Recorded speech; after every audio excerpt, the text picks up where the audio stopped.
Hello everyone, इलियान here. तारे ज़मीन पर सबने देखी है और जब मैंने वो मूवी देखी तो उससे मेरा ऑटिज़म में इंटरेस्ट बहुत बढ़ा। लेकिन मैंने ये बात जानी कि ऑटिज़म के बारे में ऐसी बहुत सी चीज़ें हैं जिसका किसी को नहीं पता है। तो आज हमारे साथ तमीना रेहान मौजूद है रासल खैमा से। वो एक स्पेशल एजुकेटर हैं जो ऑटिस्टिक स्टूडेंट्स के साथ काम करती हैं। तो मिस तमीना, सबसे पहला सवाल मेरा आपसे ये है कि ऑटिज़म होता क्या है? ऑटिज़म एक न्यूरोफिजिकल डिसऑर्डर है जो कि बच्चों में स्टार्ट होता है। बच्चों की एक ख़ास एज होती है जिस पे इसको डायग्नोस किया जाता है। इसकी 3 टाइप्स होती हैं। एक तो बॉर्डर लाइन, बहुत इनिशियल स्टेज पे हम इसे डायग्नोस कर सकते हैं। दूसरा है माइल्ड ऑटिज़म और तीसरी इसकी टाइप है सीवियर ऑटिज़म। तो क्या ये जेनेटिक है? बिल्कुल नहीं, ये जेनेटिक बिल्कुल नहीं है। जैसा कि मैंने कहा, ये एक न्यूरो डेवलपमेंटल डिसऑर्डर है जो कि ब्रेन से कनेक्ट होता है। अच्छा मिस तमीना, तो इसके जो सिम्टम्स होते हैं, इसके सिम्टम्स क्या होते हैं और कौन सी एज में ये दिखना शुरू होते हैं? इनिशली ये सिम्टम्स हम देख सकते हैं 18 मंथ्स की एज से, जिसमें जो बहुत बेसिक सिम्टम्स होते हैं जैसे कि आई कांटेक्ट ना करना, अपने नाम को कोई अगर नाम कॉल करता है उसको रिस्पॉन्स ना करना, छोटी छोटी इंस्ट्रक्शंस को रिस्पॉन्स ना करना, जो 18 मंथ्स का बेबी नॉर्मल रिस्पॉन्स देता है वो रिस्पॉन्स ना देना। तो ये हम अर्ली एज पे डायग्नोस कर सकते हैं, बट प्रॉपर इसका एक असेसमेंट होता है। उससे गुजरने के बाद एक प्रॉपर 3 से 4 साल की एज में एक ऑटिज़म को डायग्नोस किया जाता है। तो क्या ऑटिस्टिक बच्चे डिफरेंटली एबल्ड बच्चों की कैटेगरी में आते हैं या नहीं? बिल्कुल, ये आते हैं डिफरेंटली एबल्ड के बच्चों की कैटेगरी में, लेकिन ये फिजिकली डिसेबल्ड चिल्ड्रन नहीं होते। जैसा कि मैंने कहा कि ये ब्रेन से कनेक्ट होता है। ठीक है। तो आप जिस तरह की टीचर हैं उसकी एक एग्जांपल हम इस तरह से दे सकते हैं कि जैसे आमिर खान का रोल था तारे ज़मीन पर में? जी बिल्कुल कह सकते हैं, लेकिन आमिर खान का एक जो कैरेक्टर था वो एक नॉर्मल टीचर है जो कि ओवरऑल पूरी क्लास को कवर करता है। क्योंकि उनकी एक हिस्ट्री रही आमिर खान की, तो उन्होंने एक बच्चे को फोकस किया और उसके ऊपर उसकी जो भी डिसेबिलिटीज़ हैं उसको उन्होंने कवर किया। इसी तरह से, क्योंकि ये एक स्पेक्ट्रम डिसऑर्डर है, इसमें बहुत सारी चीज़ें अलग अलग तरह की होती हैं।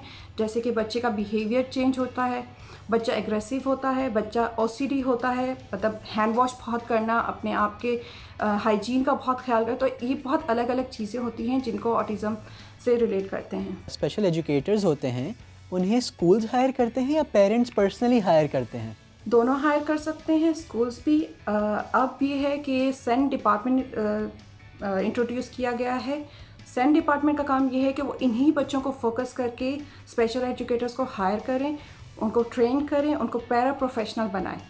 पेरेंट्स भी हायर कर सकते हैं, डिपेंड करता है। ऑटिस्टिक बच्चे जब बड़े होते हैं और एडल्ट्स बन जाते हैं तो क्या वो नॉर्मल वर्कफोर्स का पार्ट बन सकते हैं? बिल्कुल बन सकते हैं। इनको as a normal mainstream student ही ट्रीट किया जाता है और करना चाहिए। इनमें इनको बिल्कुल कैरेक्टराइज नहीं किया जा सकता कि ये स्पेशल बच्चे हैं। हाँ, ये डिफरेंटली एबल बच्चे हैं, ये अपनी एबिलिटीज़ के अकॉर्डिंग काम करते हैं। तो ऐसी कौन सी फील्ड्स या इंडस्ट्रीज़ हैं जिसमें ऑटिस्टिक एडल्ट्स जो हैं सबसे ज़्यादा सक्सेस उन्हें मिलती है? डिपेंड करता है बच्चे की एबिलिटीज़ क्या हैं। हो सकता है बच्चों को स्पोर्ट्स में ज़्यादा इंटरेस्ट हो, स्टडीज़ में ना हो, तो वो बच्चे स्पोर्ट्स में जा सकते हैं। हो सकता है बच्चा एक्स्ट्रा ऑर्डिनरी जीनियस हो, वो एजुकेशन की फील्ड में जा सकता है। They can be surgeon, they can be scientist as well. Wow, ये मालूम नहीं था मुझे कि इतनी वैरायटी और डाइवर्सिटी हो सकती है इस टॉपिक पे। ऐसा कोई डेटा है कि कौन सी कंट्री में ऑटिस्टिक केयर सबसे बेस्ट है?